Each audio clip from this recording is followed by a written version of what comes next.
Contra for the Nintendo Entertainment System. I mean, this is the quintessential running and gunning game. This is the game that measures how good other running and gunning games are, just like Mario measures how good other platforming games are. I mean, this game is as close to perfect as you can get for just a simple 8-bit running and gunning experience. It has fantastic graphics, some of the most memorable music on the Nintendo, and the gameplay is absolutely spectacular. I mean, there's just this freedom of movement. You can literally do anything. You can run and shoot, you can stand and shoot, you can basically shoot in 8 different directions, so you can shoot anywhere you want at any one time, and believe me, you need to, because there's a ton of different enemies on the screen, and they're all trying to get you, they're all shooting you from different angles, different sides, and this game is just balls hard. I mean, this game is ridiculously hard.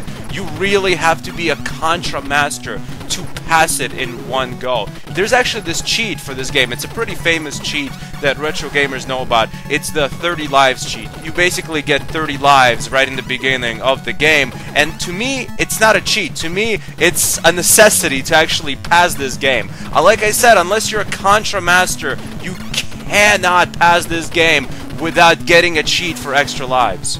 Originally, Contra was an arcade game, and later it was moved to various home consoles and computers. Obviously, the Nintendo one is the one everyone loves. This is, without a doubt, the best home console version of Contra, but there are other versions in port. Contra also has a 2-player mode, but the 1-player mode is just as fun. The basic gameplay premise is either running to the right, or running upwards, or climbing various platforms upwards or in any direction to progress to a final boss of each level.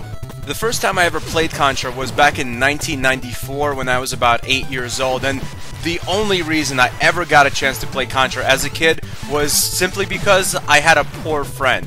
I went to a friend's house and he just happened to have a Nintendo. He didn't have a Super Nintendo or a Sega Genesis, which were the popular systems at that point. He had a Nintendo, and I never heard of a Nintendo before. The Nintendo was basically before my time. I was way too young to enjoy video games when the Nintendo was popular. When I finally became sentient enough to understand and play video games, it was already the Super Nintendo Genesis era. So because I had a poor friend who still had a console from an older generation of gaming, I got to enjoy a game from an older generation of gaming. But, you know, every time God opens a door, he closes a window. Because this guy was poor, he only had one controller. We had to take turns playing Contra. Now, Contra has really responsive controls, and because you can shoot in 8 different directions and also shoot while you move, you are completely free to be as good as you can be.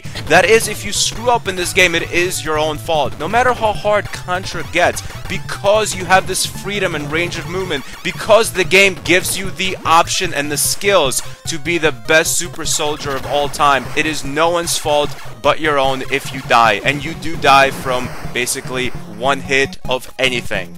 Contra is just a classic 18-bit Nintendo experience. It's one of the best games of all time, not just on the Nintendo, but for any system. It really is a balls-to-the-wall classic. It's pure action, it's pure quality, and there's really not much bad to say about it except its grueling difficulty. This game gets a very deserving stanburdman rating of a 9.5 out of 10. Thanks for watching. Goodbye, my friends.